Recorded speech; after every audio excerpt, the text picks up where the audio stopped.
Gilmer Asistio, ang pananakit po ba sa likod ay isang klase po ba ng stress? Oo, mula ulo hanggang batok hanggang balakang. Kasi nagpapat-back massage na ako, nawawala. Pero kinabukasan, nandun pa rin. Hindi lang stress yan, Gilmer. Baka mamaya may problema ka sa spine. Baka mamaya tensyonado ang iyong mga muscles supporting your spine. Maganda niyan, magpupunta ka sa isang rehabilitation medicine specialist. Marami sa mga ospital niyan. Christy Acebes, stress ako dahil nakapangasawa ako nang walang pakialam sa pamilya. Easy-go-lucky siya kasi nakatago sa palda ng nanay niya. Ano po ba dapat inumin? Pampabawas man lang ng stress. Bukod sa iinumin, dapat kausapin mo mabuti ang iyong asawa, kausapin mo rin ang iyong biyenan. Marami tayong sinasabi na baka mamaya mamasboy o kaya hindi pa responsable, hindi pa handa.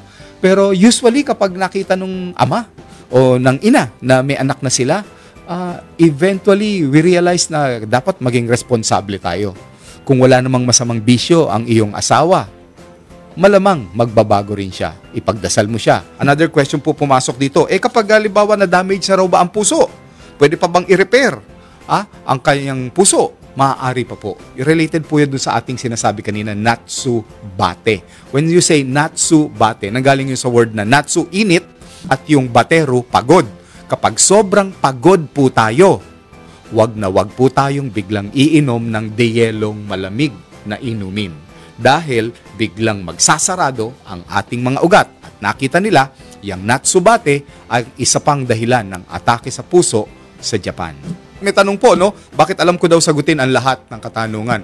Hindi naman po tayo nagmamarunong. Pero kasi po, ang practice ko po is family medicine. Pero kaya nakikita ko po ang karamihan ng karamdaman.